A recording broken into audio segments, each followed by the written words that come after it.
Welcome, everybody, to Booze Hour Community Edition today. I've got a very special guest today, Alex Dow. I'll bring him on in just a second. Before that, just going to run through a couple of announcements for you folks. First of all, I finally figured out all the podcast upload stuff. So everything that you see on our channel, as far as Booze Hour Community Edition, which was already turned into audio-only podcast format, but Booze Hour Cloud Edition and the Daryl and Boo Show weekly update, that's all been uploaded into a podcast format. So I basically just took the audio format, so there's nothing special to the podcast format.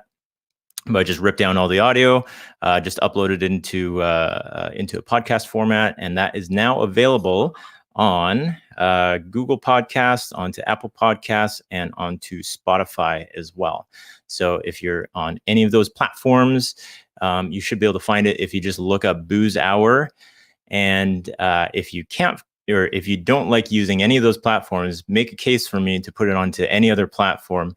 And I should be able to do it, but I'll need folks to let me know what else they use for podcast software. Besides that, if you're listening on or watching on YouTube right now, go ahead and hit the subscribe button somewhere around here. Hit the bell for notifications as well. That way, anytime I go live or anytime I'm uploading any of that content, you'll be able to see it right away. I'll remind everyone that there is a Booze Hour B-roll channel as well. That channel just has the snippets, the sound bites and stuff that I pull from this. So I've separated that off so we don't get too muddied with that content on the main channel. There is an Instagram account. The Instagram account is also just clips and whatnot. Some people, I think the younger kids, they use this Instagram thing. So I've put all of the content, or at least the short sound bites, onto the Instagram as well. And there's also a website, just darylandboo.com, just another way to consume our weekly newsletter, which is what the weekly update is. So I just upload the text basically from that into darylandboo.com. So everybody can consume it that way. Otherwise, that's all the announcements that I have for you guys. I don't want to wait too long here to bring on our guest, so I'll do so now. Alex Dow is the one of the cybersecurity community leaders in Vancouver. So it'd be awesome to have him on Community Edition. So I will bring him on right now. Hey, Alex, how's it going? Hey, good afternoon, Boo. Thanks for having me online. And hey, everyone. Thanks for coming on. You announced your appearance on the Booze Hour live stream by saying you're coming out of the hatch. You just had a kid. Yeah. I just had a baby boy about a week before really the pandemic really struck, and we've been sort of laying low and raising our kid. It's been a pretty great experience being able to sort of turn off work for a couple months and really focus on raising him. Yeah, that's awesome. Very cool. Not a lot of people get that opportunity to have both parents at home during like that early period, which is really, really cool. What kind of adjustments have you had to make with having a kid now? Well, sleeping is definitely a disruption. Working after 5:01 is definitely a no-no in our household now. And yeah, a lot of the extracurricular activities had to go on pause for a bit, but my wife and I have really built a really good, strong relationship over the years, and this has really been an awesome opportunity for us to keep working together and making Hendrick's first couple of months memorable, at least for us. Yeah, that's cool. Right on, man. Let's dive into Alex. We got an hour here, and I thought it'd be really cool to dissect, first of all the community stuff that you do. I think that's really important. And if I haven't said it before, I just want to recognize you for all of the stuff that you've done for the community. And I would swear that everybody that has met you would agree that you've been just so pivotal in putting together all of things like B-sides. I know that you have a team that works with you on B-sides that you would recognize as well, but I know you're a pivotal part of that. Anything to do with cybersecurity, as far as community goes inside of Vancouver, has been so much part of your efforts. So thank you for that.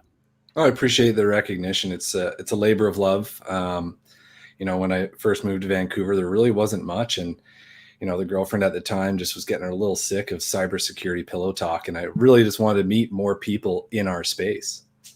Yeah.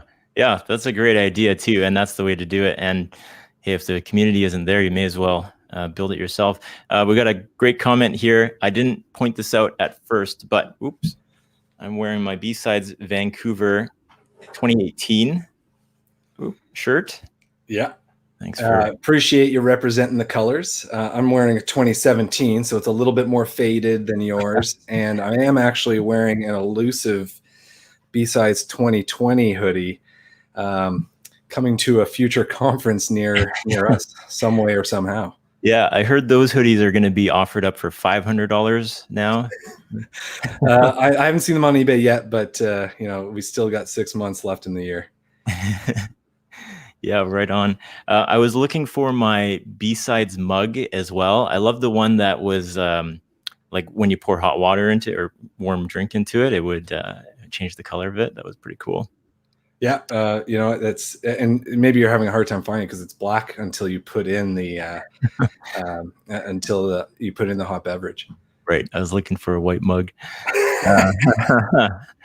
Yeah. So we'll get into that. I wanted to dial things back though, and learn more about Alex first. I think it'd be great for people to get your background and whatnot. Let's start from, wherever you want to start, but how did you get into technology in the first place? Maybe that's a good place to start. Well, mid 90s, having a computer in the household was like, you were lucky to have one. And it was, what was it? It was an IBM PS1, 486, 4 megabytes of RAM, a 96K modem. And, I don't know how I got onto it because that would have been like when I'm like 14. But like within a couple months, I was on dialing into BBSs and learning about that.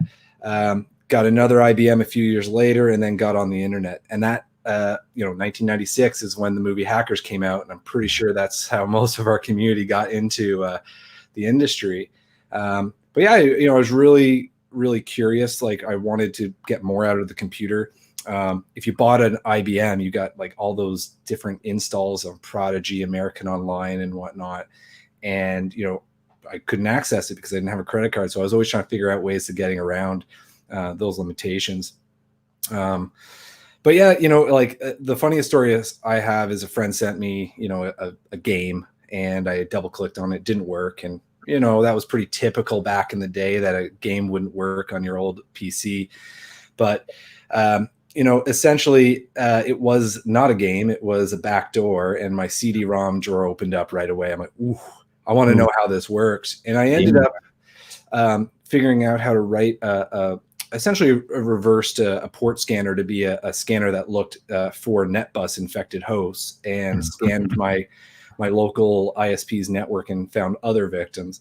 And that's really how I got into it. And then I went to school to learn how it was actually working.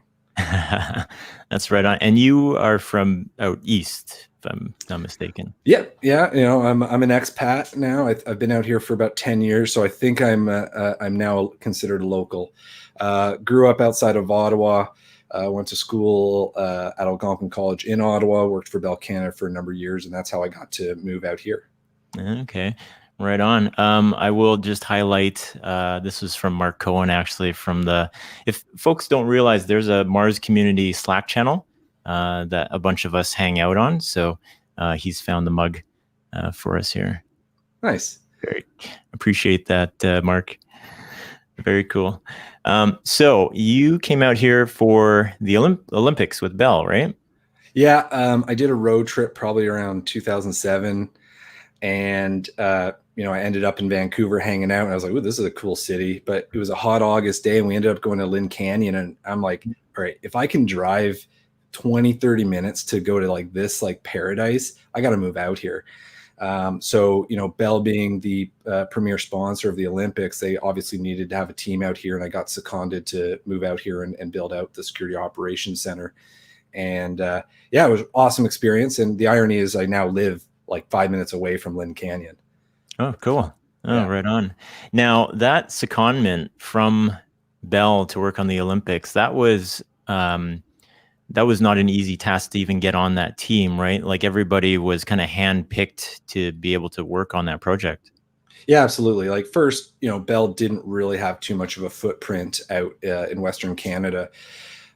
So they really had to bring their entire Ontario and Quebec team out, and it was quite a difficult selection process. I do remember that the interview for me was the morning I was getting off of an overnight shift. At the time, I was working in a security operations center, and it was my turn to do night shift. So I literally got off work at 6 a.m., went to a coffee shop, recaffeinated, and then went back to the office for 9 o'clock to do that interview.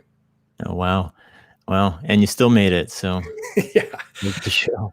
But yeah, it was, again, a really good experience. What I think I liked about it most was that, I'm a perpetual learner. I want to learn as much as I can about everything. And I got to work with corners of the telecom industry that most people don't. As somebody that grew up in the 90s who had to survive on dial-up, we longed for those high bandwidth T1 connections, right? Mhm. So getting to hang out with what they call transport engineers, who are the people that are working with the fiber optics.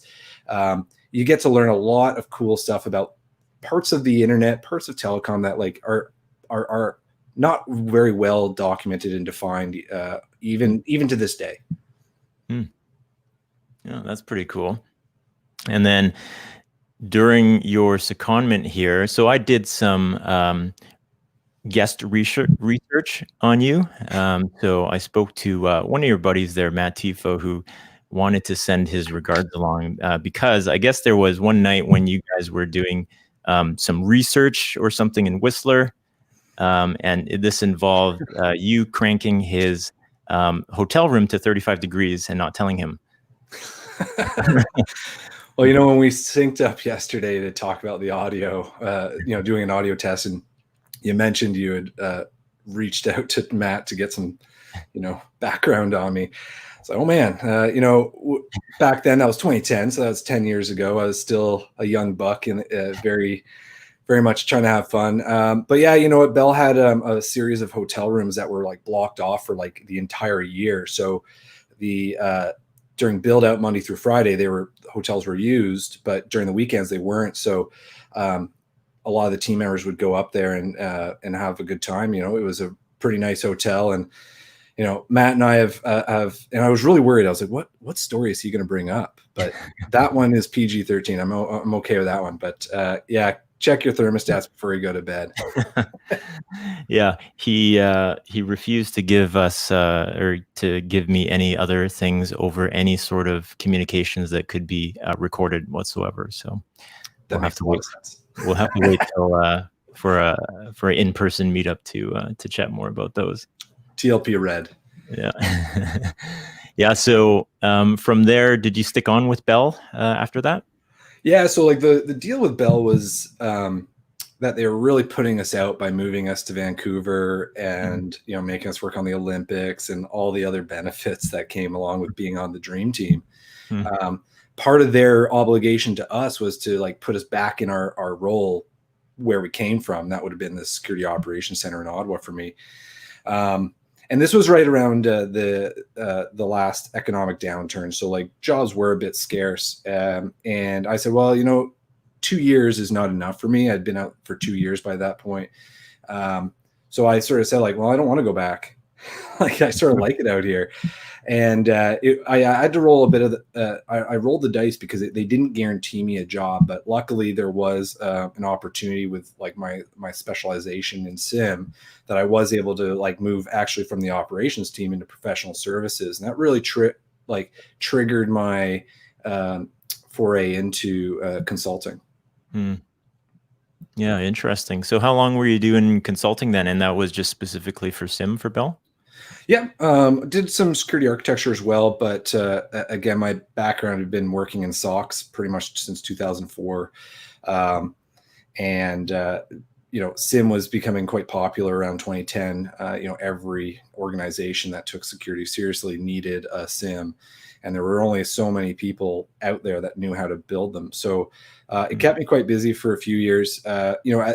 I think I left Bell in 2013, and I'd been in Bell for 8 years. And one of my mentors said, 8 years at Bell shows that dedication. You're able to climb the ladder, learn things.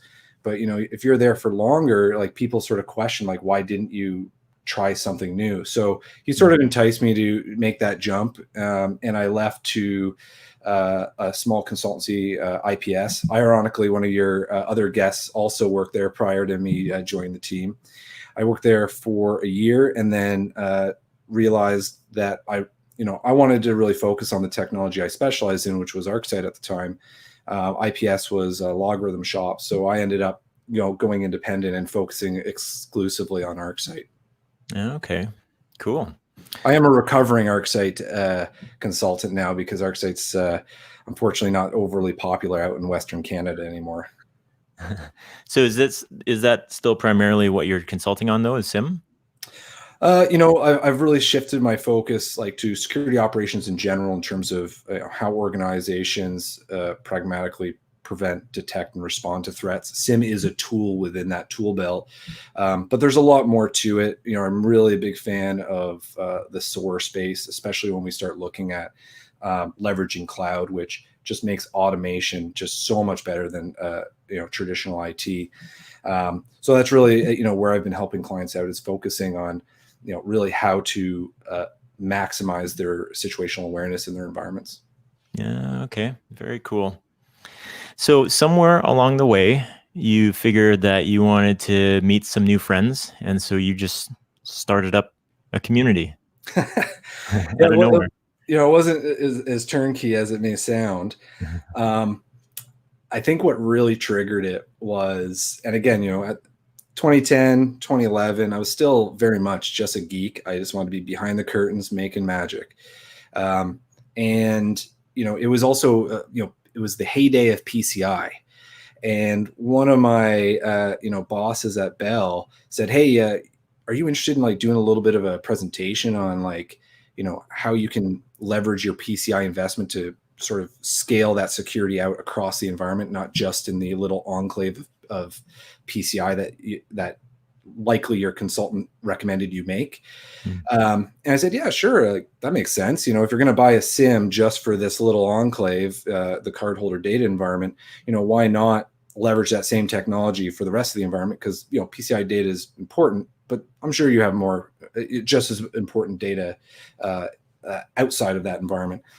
So I put a presentation together. I'd been doing some pre-sales, very small presentations, and I get to the event, and it's not 20 people; it's 200 people. So yeah, it was supposed. I thought it was like a boardroom. So I ended up doing that public speaking. It sort of broke me out of that shell. That first, I really found that I liked sharing knowledge. And that there's a lot of people that need to learn that knowledge. And in reverse, I'm, again, a perpetual learner. I'm very curious about a lot of things, and I always wanted to. And that's really where the idea, really, seeing online, the B-Sides events started happening around the world. That was my first, interest. And Yvonne Boyley was the first person to sort of put his name in the hat to run B-Sides. I bumped into him maybe 2011. And by 2012, 2013 is when Yvonne and Darren also got together and actually started the first one. And I helped out minorly getting some T-shirts going. And I spoke there as well. But they set the foundation and the momentum. And after that first B-Sides, which was 100 people and some pizza, we formed Mars and said, let's do this bigger. Nice, very cool. Maybe we can just pause there for a second too. So for the listeners who are not familiar with B-Sides, because I know there's many other cities where B-Sides is not as big as Vancouver. Maybe you can go over the whole concept idea around B-Sides. Yeah, totally. So B-Sides started in Las Vegas, I think around 2010. And really it was to provide an alternative to the larger for-profit conferences that were, a bit of pay to play. they really wanted to provide a platform that allowed people that aren't the A-listers and the A team of speakers to have that opportunity. And, you know, they first did it in a mansion that they rented in Las Vegas. And since then, it has expanded out to about 300 different chapters. So, you know, we run the Vancouver chapter, but there are chapters all over the world. And, you know, it's caught on like wildfire, because like in reality, like it's filling a very needed gap in you know, information security, but also is like a foundational part of building communities out.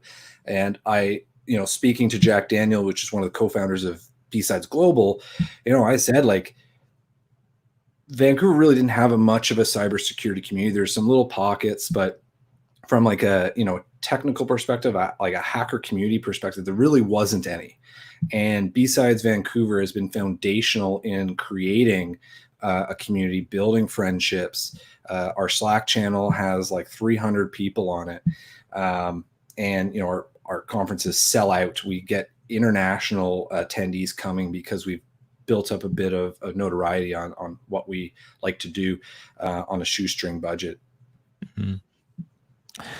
I think you guys have really preserved the spirit of it too. I find like, so, you know, for folks who aren't familiar with myself and my background, I work for F5, a vendor, and we've gone to sponsor something like B-Sides. And when you say pay to play usually means a vendor speaking slot. So people, you know, maybe behind the curtains for a lot of people, but when you go to some of these bigger conferences, some of those speaking spots are actually paid for. But in B-Sides, the vendor speaking slots are kind of shoved over here. And then like the really cool technology that somebody's taken a lot of time to actually produce and do their own research and have a really cool topic to highlight, all of those speaking slots, those are the prime speaking slots are given to them so that they can have the main stage, right?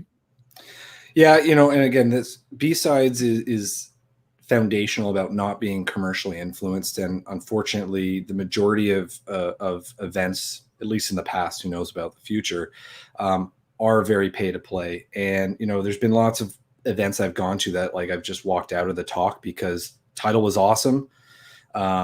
But when it came down to it, was a pitch deck. And like, there's definitely a need to have that. And why I would jump to that conclusion is B-Sides has some tenets about really not being commercialized. Now, when, you know, being the producer of B-Sides, I'm really responsible for raising the money to make sure it can happen. It is an uphill battle trying to convince vendors and the marketing team, who really have very strict metrics on, we need a mailing list and we need a speaking slot. It's really challenging trying to get money out of somebody where we say, totally get it, we can't give any of that to you, we still need that money. And, you know, 2013 was pretty much no sponsors. 2014, we had some sponsors, no speaking slots. 2015, same thing. But we started realizing that we were getting too big. And, you know, if you're not aware, there's a real estate problem in Vancouver that makes everything super expensive.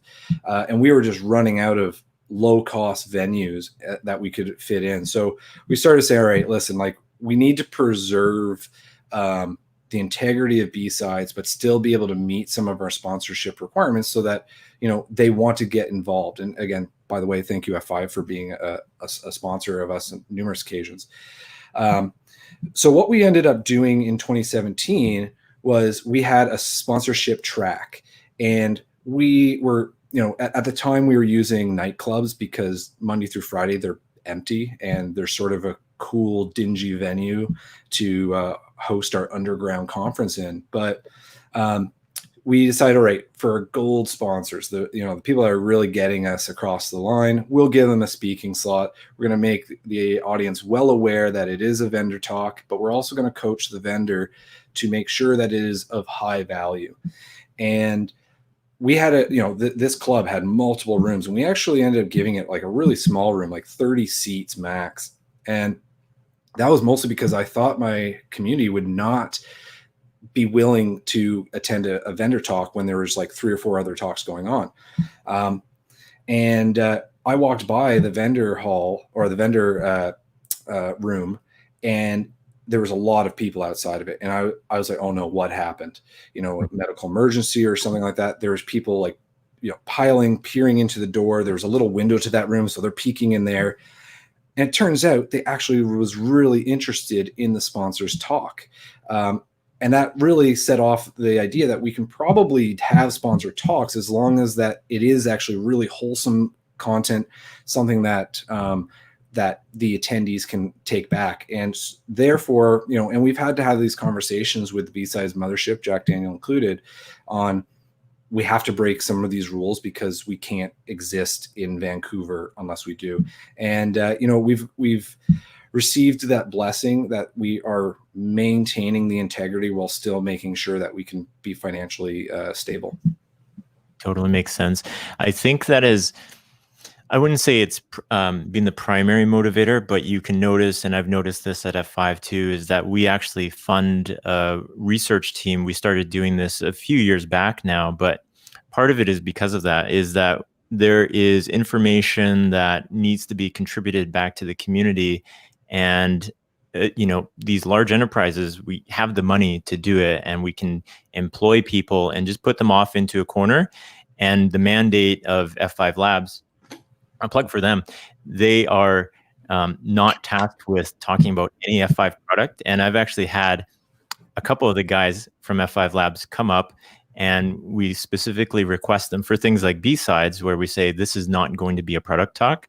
We need you to present research instead. And they come up and I talk to them, and they don't actually know anything about our product whatsoever, which is hilarious. So I'm like, you work for F5, but you don't know what our products do, but you're doing this research and putting an F5 banner on top of it, which I think is awesome. We employ this whole team, and we don't have them have any influence from the product or sales team whatsoever. So I think in part, some of that is part of this movement, is the idea that, hey, there's information that needs to get out there, and we can't have we can't put our spin on all of those things. We need to contribute back and employ people that are going to do that unbiased. So really cool that that you guys as well help maintain that kind of thing by kind of enforcing it on your end.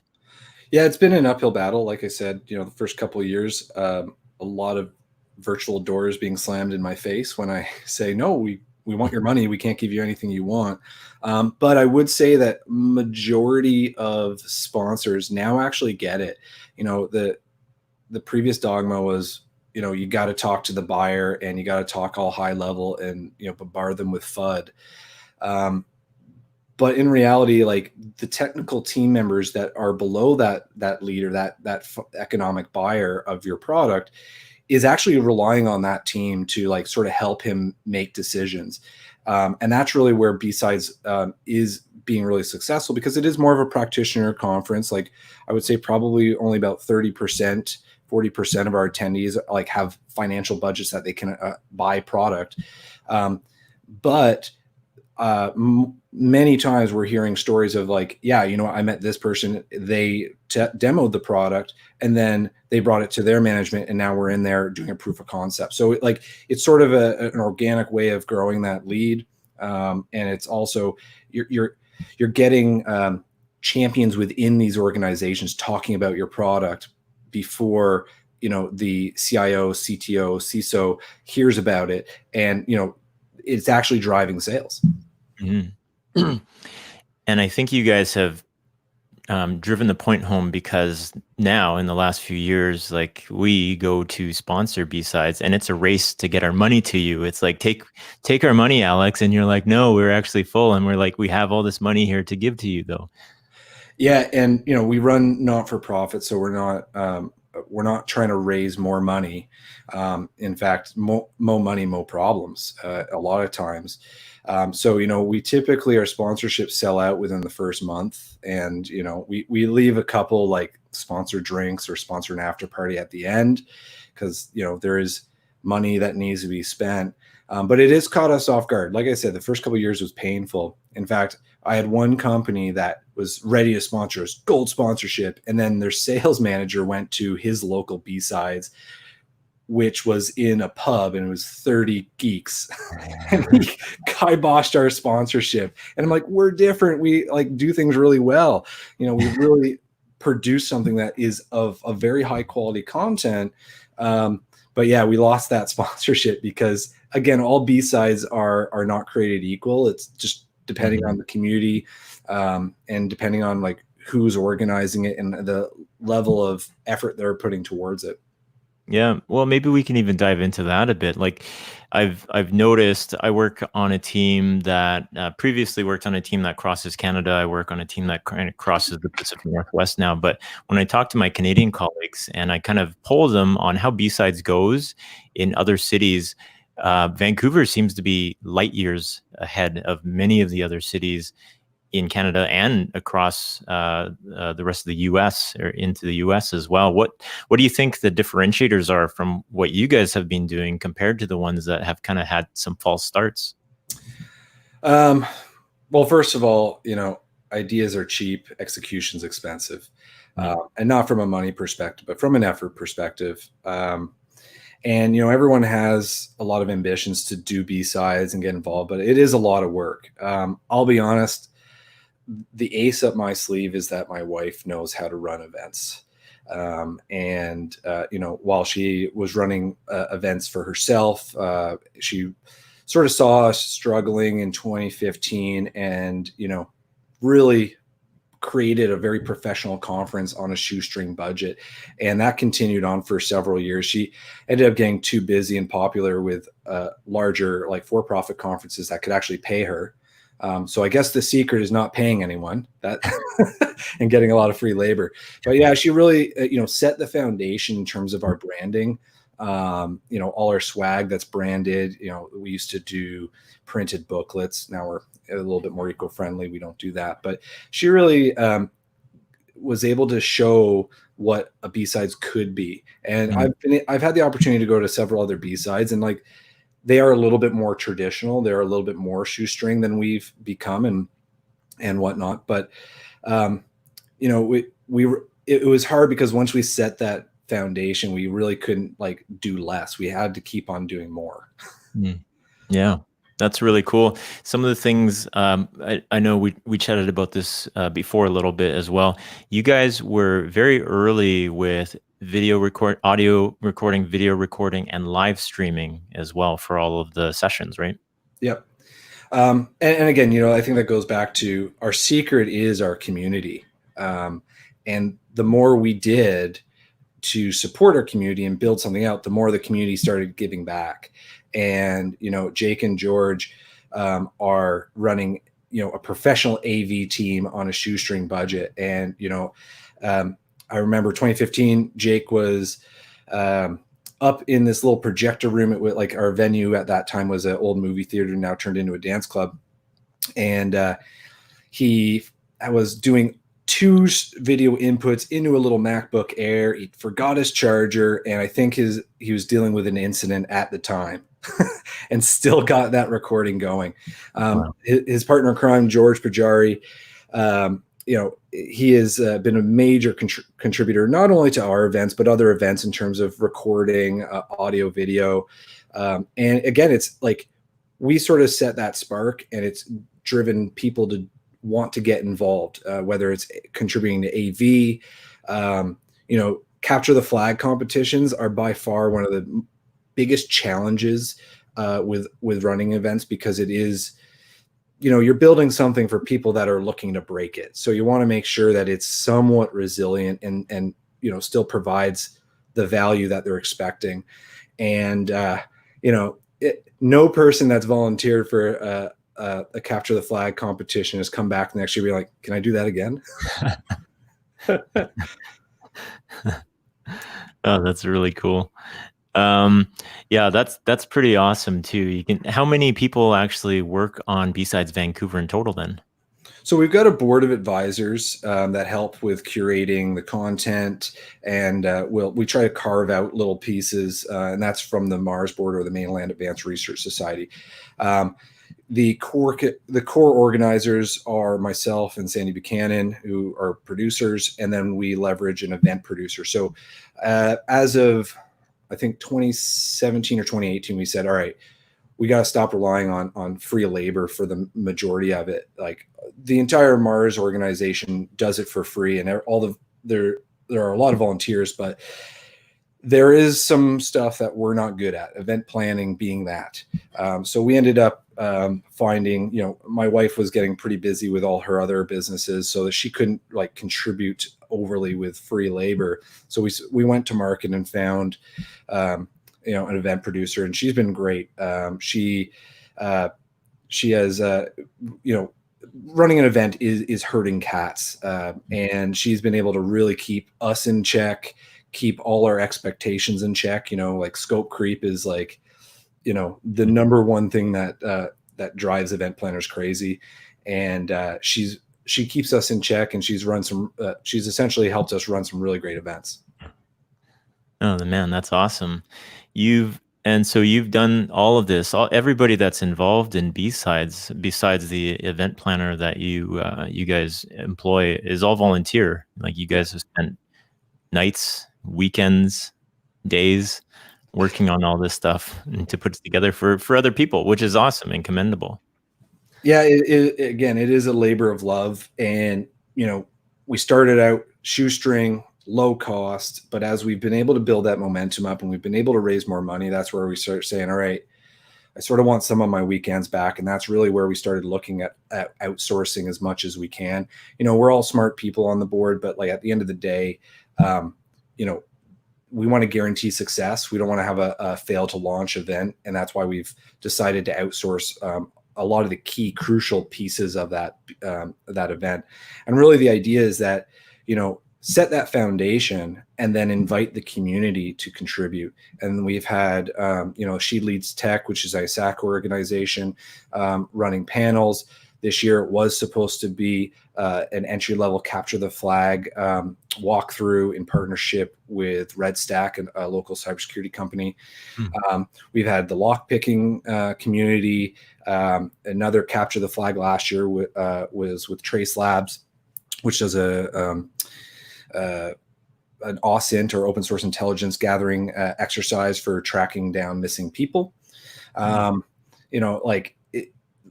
we've had Hacker Jeopardy. Again, we really want to set that foundation and set some parameters to enable people that want to contribute without having to necessarily manage all the aspects of running an event. And that's really what we've done in the last few years. Really cool. And so, as if B-Sides was not enough, you have also organized other events outside of B-Sides. Can you talk more about those ones? Oh, yeah. Well, like Mars, we founded Mars because we were going to start collecting money, and we can't really collect it personally. That creates a tax issue. So we founded a not-for-profit organization, the Mainland Advanced Research Society. And at the time, B-Sides Vancouver #1, 2013, was such a success that it started Van City Sec, which is our monthly pub night. And we've also spun out of that, I will say that there's the highs and lows of volunteerism, and we had our society ended up having some legal issues with not filing, and we ended up we're dissolved. That sort of broke us for a bit, but we got a lawyer to fix all that, unfortunately. But again, that's just the nature of volunteer-driven organizations. In fact, last year I said, all right, I want to see us mature. And we actually hired an executive director to sort of keep that drumbeat going. Knowing that I had a kid on the way, I knew I needed somebody. We need to pay somebody to keep that going. We've also organized Ready Room briefings, which I wanted to kick off again prior to COVID. So we'll see what the world's going to look like in terms of social gatherings. But that's something that we've also done. We've done lots of different, working with vendors to get people hands-on keyword with their product. But, ironically, one thing that I guess I'm just a sucker for throwing my weekends down the drain is I started learning how to fly drones. And there was this really cool thing racing drones where you put on goggles and the drone has a little camera on it and it's transmitting the video. So you're flying just like you're in the pilot seat. And, summer was great, but, it's Vancouver, it's starting to rain. So I ended up, knowing a few things about herding cats, organizing an indoor drone racing league for, I guess that would have been 2016. Where would you race drones indoors? Good question. Because you need a big space. Yeah. Because these things, even though they're about 5 inches across, they can travel easily 100 kilometers an hour. They go real fast. So we actually, there's not a lot of big venues in Vancouver, especially not cheap ones. But I found an indoor soccer field at 8 rinks in Burnaby, and that was perfect, actually. The only problem is like, soccer's pretty popular out here. So the only time slots we got were like 11 to 2 a.m. But we had about 30 people doing races, and It was really cool. We got some video on that. I got out of that because I realized how exposed I was if one of those drones caught fire and burned a hole through that AstroTurf. So I decided to cut my losses and let somebody else take the reins of that. You keep that lawyer on retainer. Yeah. I'm going to share out. Mark Cohen has popped in a few links that he feels that we should. Thanks, Mark. So, forceplanet.ca. Everybody could check that one out.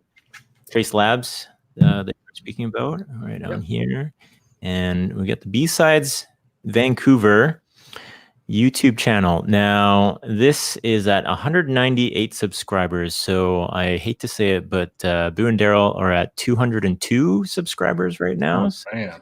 We're just squeaking by you. But you know what? I'm sure some of our listeners will be able to cross over and click subscribe on B-Sides Vancouver and support that. So awesome. I'm all for that. Maybe it's a good time to talk about B-Sides 2020.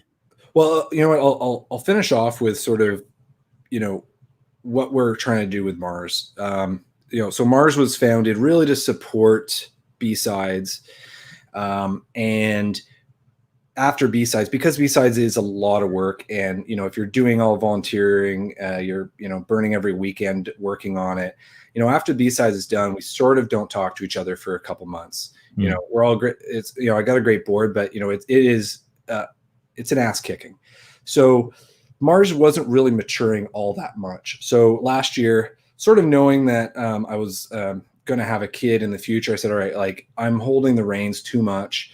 And when I do like fade to black, what happens to Mars? And I don't really want to see, something that I've worked so hard at to just sort of dissolve because, no one's willing to, burn their weekends away. So, I put a plan together for the board, really about maturing our governance, maturing our finances, and bringing on an executive director who is a paid member and who essentially will keep us in check, make sure that we're filing on time, make sure that we have our quarterly meetings, and really set up the organization to expand. So now we're exploring, how Mars will continue to support the community.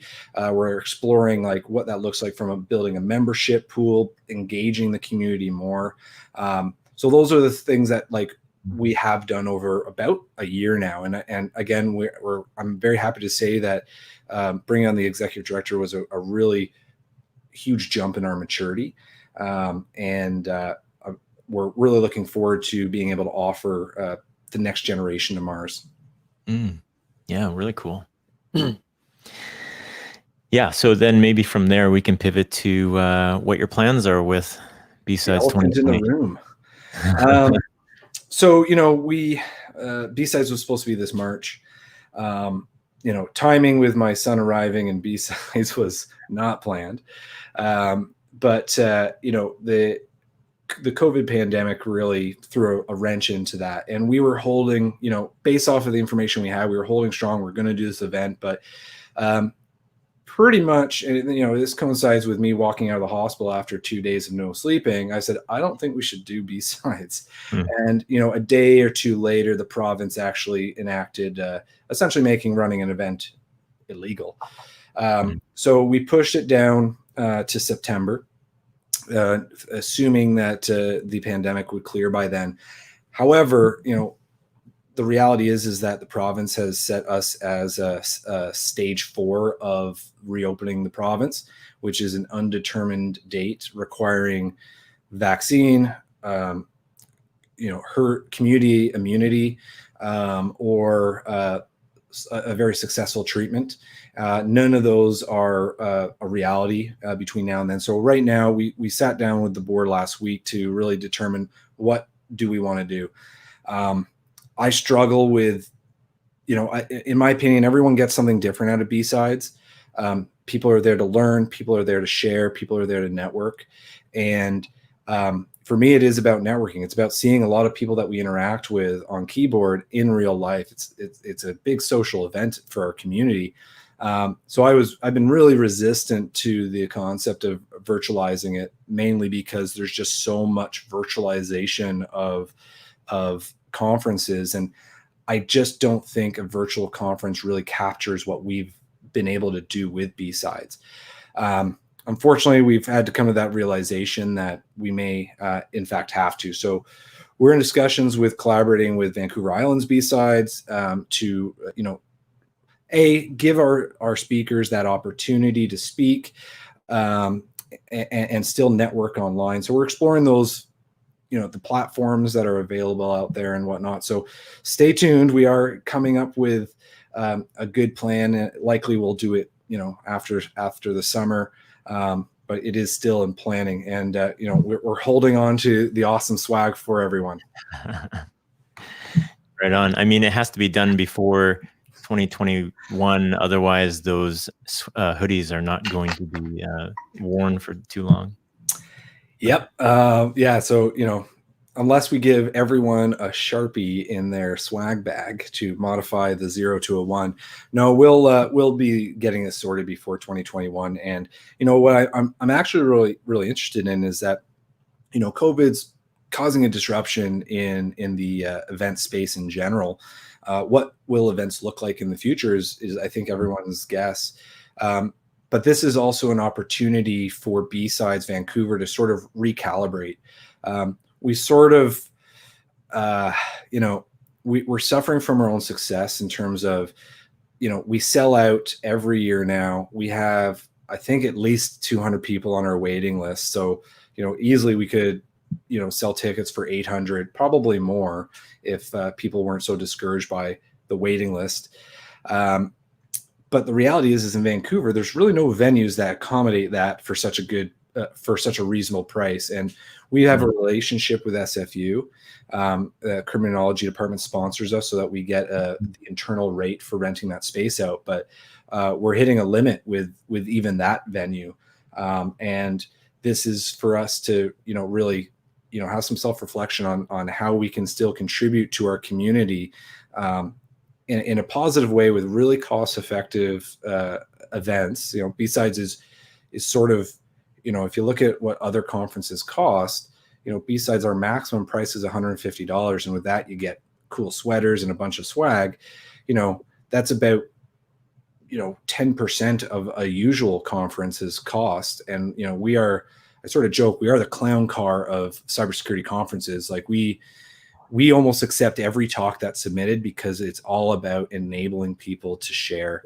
Now with COVID, that makes it really hard to run an event because we can't cram that many people in anymore. So those are all things that we're trying to explore for the immediate 2020, but also for future events. Yeah. Possibly ready room briefings, advanced city sec, that kind of stuff. Yeah, again, those are like more frequent events that are a more intimate event, and that's likely what I think is going to be what's going to start back our community is more smaller, intimate events before we start going multiple hundreds of people. Mm-hmm. Makes sense. There's I got this up here. Mark's also shared a link thank you, Mark. I really wish Mark was actually a producer on the back end of this because he's coming up with all the things I should be talking about here. B-Sides Vancouver Island. So for folks who may have missed it, and Tanya is actually going to be on next week as well. It's going to be awesome. But Peter Scheffler, one of our solutions architects at F5, he was on a couple weeks back, and he was wearing his B-Sides VI shirt, and he really loved that event. Like it was pretty cool for him. Yeah, B-Sides are they stand out from the rest of the commercial events, and they're only successful based off of the community that's willing to spend the time to organize it. And that's, that is a challenge we have, is like trying to have that consistency as we start rolling different team members in and out, including myself. So it is challenging. We're hoping that we set such a foundation and, a repeatable process that we will see B-Sides continue on into the future. Yeah. Yeah, pretty cool. So these days, am I still? No. These days, the work that you're doing, if we just pivot for a second into Mirai, you're able to still continue working on that kind of stuff during COVID? Yeah, I was planning on taking some time off, and COVID has essentially forced us to. But no, it's been frustrating because I do like seeing people face to face, and I think we're all dying from Zoom. Mm-hmm. But no, we've been keeping busy. In fact, we've been hiring people during the pandemic, and outgrowing our office space, in fact, which is frustrating. And we were already going to be outgrowing it, but now with the requirement for more space in between people, we can't be packing our team into sardines. How many folks do you guys have on now? We're a team of 10. Wow. I'm happy to report that we had our 10th person join a week ago, 2 weeks ago. Wow. Yeah. And those are all customer facing, front working, or doing some sort of consulting type folks? Yeah. We've now had to bring in project management capabilities as well, just because of just the volume of work we're doing. But, maybe just to give a little bit of background on Mirai is, after the community was built up, I'm rubbing elbows with other independent consultants, and really there was VARs, there's the Big Four, and then there's a bunch of independent consultants. So Mirai was a bit of a brainchild of how can we leverage the community that's been built up to start building out a collective of cybersecurity experts. So we have a full-time team of 10. But we also rely very heavily, with how I coined my elastic resource pool of the Mars community. So when there is a specific expertise that's not something that we can handle, we bring in somebody from the community that's going to help out. And that was really the goal. And, we're 3 years in now, and, it's worked out quite well. And it's, again, a bit of the community. I actually have to thank my Mirai team for allowing me over the years to disappear for 2 months to produce B-Sides instead of being billable. Yeah, cool. So what kind of capabilities can you guys deliver on? Well, we're driven by, governance, risk management, and compliance first. That's, as far as I'm concerned, that's the why we do anything else. Mm-hmm. And then from a how perspective, security operations, again, is sort of my favorite subject, but we also have cloud and application security focus as well. Really cool. I like how you and your wife are both kind of outside the box thinkers. Neither of you work traditional full-time jobs. You guys are both entrepreneurs. You guys both donate a ton of your personal time into building communities around you as well. You seem like a great fit for each other. Yeah. And, B-Sides 2015, when it was, shit was hitting the fan, it really strengthened our relationship, because we were really working on one project together, and we've really enjoyed that. To give a shout out to her, she's been a huge leader in the micro entrepreneur space in Vancouver. So she ran, I guess, because, can't run events anymore, but she was running Fall for Local, which was a local, not a craft fair, artisanal market of local goods, so you don't get grandma's knitted gloves, but you do get a lot of locally produced products. And she's been a major proponent of really pushing these companies out. And you see those companies now, in like much larger brands, whether it's Urban Outfitters or whatnot. But she was doing that 4 times a year, and she was doing a monthly like knowledge session, very similar to Ready Room briefings, but really focused on, you're a micro entrepreneur making something really cool. You better learn about accounting, and here's a panel to learn about it. So she was running that up until the pandemic. Wow. Yeah, that's really cool. That's awesome. Sorry, did you have something else? Shameless plug. She, her events are obviously on hold for the time being, but she founded a cannabis beauty brand 2 years ago now, and started selling it at her markets. And it's really impressive how much traction she's gained over the years, over like 2 years in terms of where it's being sold now. And she's in Chapters, Urban Outfitters, Anthropology, and a lot of big brands. And like, it goes to show that like she's a hustler. Very cool. What's the name of that? It's called Do Beauty, DEEW. It's a play on, so it's youdou.com. That's it right there. So this is again her brainchild, that she, is a female that, was quote unquote highly curious about cannabis, but never really used it, and wanted to, but heard such good things about what it can do for the skin. And she founded this company 2 years ago. Wow. Yeah, this is pretty cool. So if you have any dry skin, Boo, I can hook you up. Right on. Actually, I would be interested in checking this out. I'm going to look through the products, and hopefully some folks that are listening will check this out too. That's youudou.com.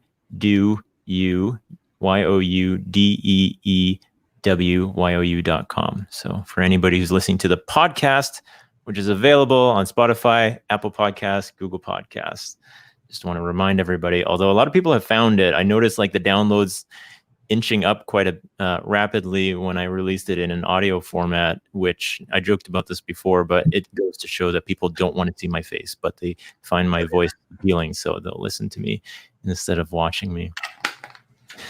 Cool. Well, we're at the end of the hour here, Alex. What I did want to spring on you is, can you tell us what your favorite memory of B-Sides has been so far?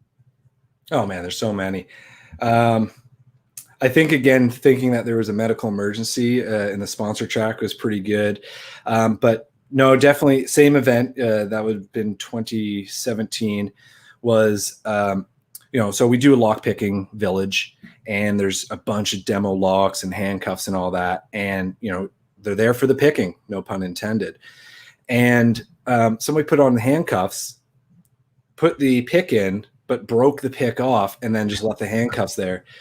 And this guy, who's actually one of our like lead red teamers, when we do CTFs, he's typically first or second place, puts these handcuffs on, puts it on nice and tight, and then goes and starts trying to pick it, and he can't get in the lock. So, with a lot of soap and potential minor damage to his hand, they did get that handcuff off. Oh, wow. Well, that's pretty awesome. Very cool. Thank you, Alex, for coming on. Thank you for sharing your story. Thank you for B-Sides and the rest of the Mars team for organizing B-Sides and everything that you guys do for the community. You guys have been a huge part of developing, I'd say, everybody in the cybersecurity community, including myself. So I thank you for that. Thanks, man. Again, we wouldn't even know each other if we didn't have B-Sides, right? So it has built a lot of different relationships for not only me, but a lot of other people have built really great friendships through B-Sides. Yeah, it's awesome for that. I'm going to leave a bunch of links in the show notes for everybody to check out. So you can check out B-Sides, you can check out B-Sides Vancouver Island as well. There's a ton of stuff that obviously Alex works on that you guys can check out, and ways for people, there might be people who are just in school right now or just graduating that need to build up and network within the community. So these are great opportunities, as well as for folks like myself that have been around for a little while to meet new people as well. So shout out for that. Alrighty, I will end the broadcast from here. Thank you very much, everybody. Like I alluded to, next week we actually have Tanya Janka on She'll be on Thursday. We'll have our regular Monday update. And next week is actually F5 Agility Lab Week. So F5 Agility, being F5's user conference, went virtual. We had the keynote talks a few weeks back, and then we always do labs, and those labs went virtual, and those labs are actually happening next week. They are sold out, but I'm going to be tied up for a couple of days with those labs, so we'll probably just have one live stream next week, but I promise we'll get back to our regular schedule the week after. But the one with Tanya Janka, I think we'll be able to make up for not having two streams anyways. All right.